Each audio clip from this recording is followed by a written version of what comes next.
Today we got to talk about Oklahoma versus Tulane at Tulane. You understand. And all that's coming up after the bumper. Don't be cornering me. Hold up. Time. You gotta help me with that corner shit. What's up, kinfolk? It's RJ Young. I am not on a step mill. Consider hitting the like and subscribe button because I upload a video every single day. It's always college football related, sports related. We have a good time. Today, we need to talk about number 2 Oklahoma according to the AP, number 1 Oklahoma according to me, playing Tulane in Norman. This is a game that was originally scheduled to take place in New Orleans, where Oklahoma was going to be, hosted by the Tulane Green Wave. Hurricane Ida came through on Sunday, letting everybody know who's actually in charge, and devastated the state of Louisiana. When I last checked, there were nearly 1 million people without power, and the damage is continuing to be assessed. Hearts, prayers to the folks in Louisiana, especially in and around those regions that are hardest hit, and of course to the Tulane football team. Earlier today, reports surfaced from The Athletic and then later Sports Illustrated and others that the game was going to be moved from New Orleans to Norman. Many of you had already thought that this could be on the table. I was loath to talk about it because I never want to talk about, one of the worst things to ever happen to anybody. Because, I have family that survived Hurricane Katrina 16 years ago. This is anniversary of such. I am from Oklahoma, live in Oklahoma. Tornadoes coming through to ravage my state. It's not a small thing. I covered the 2013 Moore tornado. It barely missed my apartment complex. I can only imagine what folks in New Orleans and Louisiana, Baton Rouge are dealing with. Again, if you're able to come to the game in Norman, my hope is you'll get to know the Oklahoma that I know and love. You'll get to know the Norman that I know and love, and that people will be hospitable to you. And for Oklahoma folks who need to hear it, be helpful, be kind, be of service. People are hurting. And if they get to watch their team, such as it is, play a little football, let's do that. Let's help them do that. Oklahoma is going to be hospitable in all of this, and the game is going to still kick off at 11 a.m. It's still going to be on ABC, and Oklahoma is still a 28-point favorite, probably more so now, because while we want to talk about Oklahoma acting like an away team in many respects,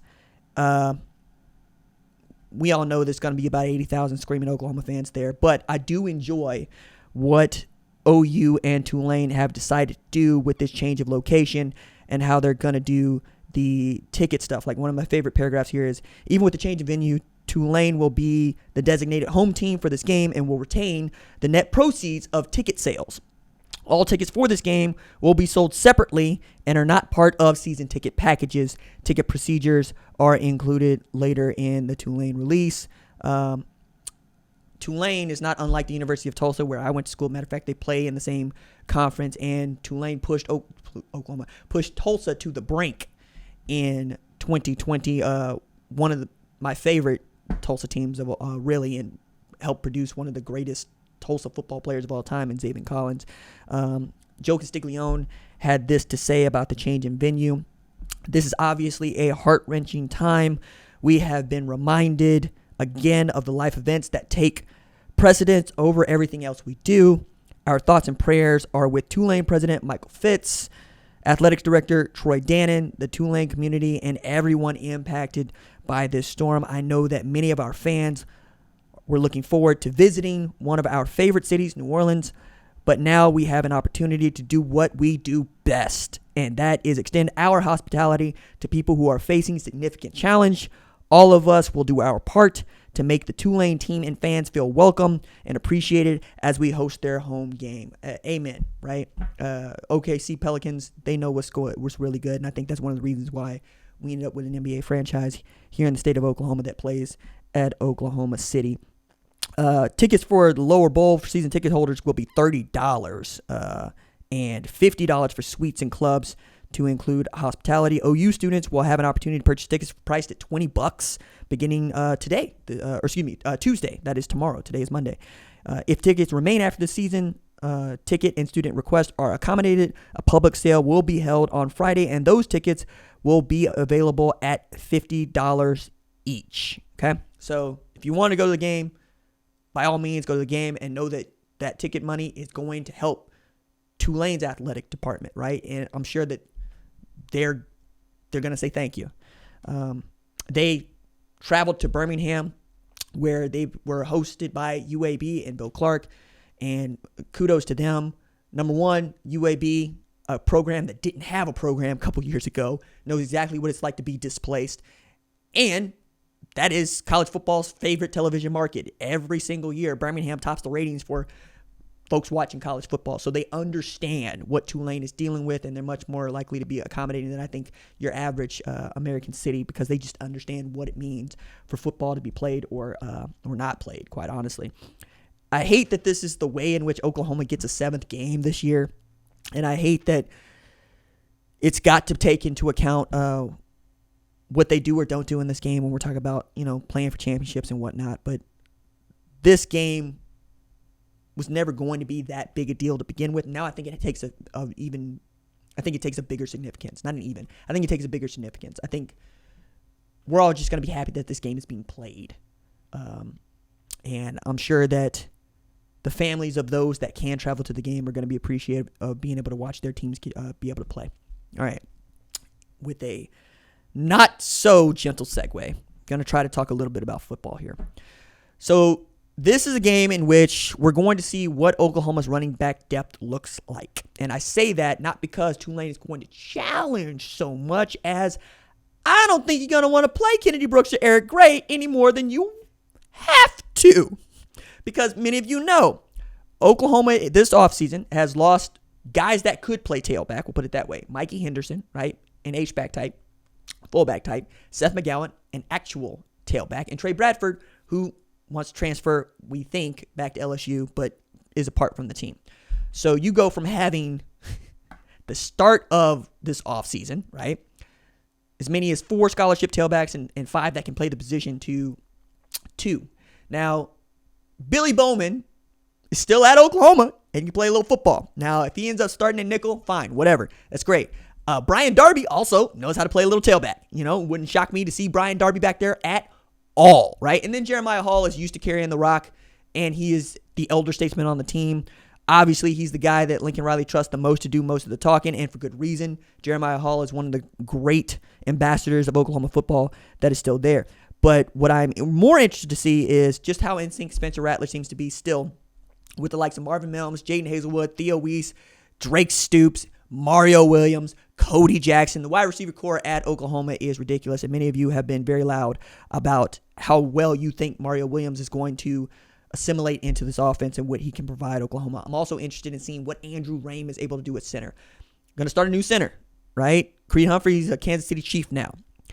Andrew Rame is getting it, right? Bill Beatonbow has been scared of how much praise he's heaping onto the kid. But for those of y'all that don't know, I watched Andrew Rame play baseball at Broken Arrow.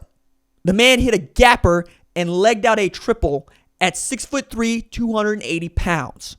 That is the kind of athlete playing center at Oklahoma, right? Now, the rest of the offensive line, I'll be interested to see, right? Wanye Morris, Marquise Hayes, Tyrese Robinson, Eric Swinson, Anton Harrison. We'll see about that. And then defensively, you want to see that Alex Grinch continues to ratchet up how well this defense plays with Isaiah Thomas, Perrion Winfrey, Josh Ellison, all back, but you've got to replace Ronnie Perkins, which you think is going to help you with the addition of Jalen Redmond, Brian Asamoah, David Guebu, Sean White, can be some capable linebackers for you.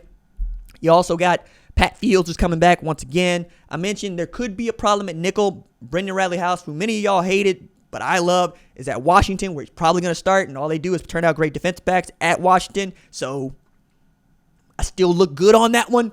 But Jeremiah Cordell, or perhaps a Billy Bowman, we'll see what Justin Harrington figures out, because if he's able to start at corner at 6'3", 210, that could be nasty. That could be so much fun. And then you got DJ Graham on the other side. Jaden Davis has got to factor in. We'll see what happens with the guy, like Josh Eaton. Oklahoma ought to win a national championship this year. That's what I've been saying. And this is an opportunity to show everybody that that's what you about, right? So cover the spread, the very least, right? Cover the spread. Be gracious in covering the spread. Rattler, go out there, do what you know how to do. There isn't a challenge for Oklahoma on the schedule for some time. And that is the one thing that's worrying to me, because you know that Texas wants to beat Texas. So you get Tulane, pay-per-view Western Carolina, Nebraska. My God, Nebraska. Then West Virginia, who might be all right. Kansas State, who you got a debt that you got to pay. So that might be one that you get up for. And then Texas, of course. I think you need to lay down a marker here. As Georgia Clemson play, as we got 6 ranked matchups. I wrote them down here. Let me make sure I get to them, because that's important as well. So we got number 21 Louisiana at Texas, another displaced program that was already going to travel to Austin to play, but who knows what they'll be going home to and when they'll be able to play again. Heart goes out to them. Number 5, Georgia versus Clemson at a neutral site. That's the big one. I think that's a play-in game for Clemson, because Clemson's schedule is boo-tee after Georgia.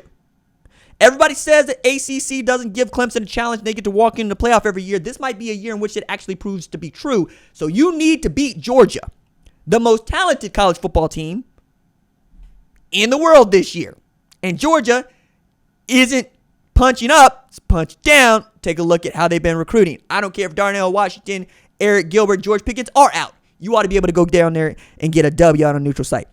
Penn State is at Wisconsin. That's going to be fun. Number 1, Alabama versus Miami on a neutral site. Let me go ahead and check spread on that one, because I don't think that one's going to be that close either. As much as I like De'Ara King and Charleston Rambo, what they do. Spread's 18.5 for Alabama on that game, right? And since we're here, spread is 5 for Wisconsin and Penn State, Wisconsin. And then Georgia Clemson is 3.5 to Clemson. So odds makers like Clemson in this one. And then we have number 17 Indiana at number 18 Iowa. Spread on that is Iowa's favored by 3.5. So some really good games going on this weekend. All right, a little bit of housekeeping here. I mistakenly said Indiana twice in my top 25 rankings yesterday or earlier today. That's on me. I'm sorry. Utah at number 9. I get flustered a little bit and I overshoot this. One other thing is, I made a mistake in talking about Cincinnati earlier last week. Want to cop to that. I don't know what I was thinking about. I don't know how I got that all tangled up. Dan Enos was the running backs coach, assistant or associate head coach at Cincinnati last year. He is now the offensive coordinator at Maryland. Marcus Freeman was the defensive coordinator at Cincinnati before taking the job at Notre Dame. And, of course, Desmond Ritter's TD to interception ratio is like 57-20, which is a little less than 3-1. I still mean what I say about Cincinnati in general, but I apologize for getting those facts incorrect and being inaccurate about it. Again, that's my bad. All right. I will see y'all tomorrow. Deuces.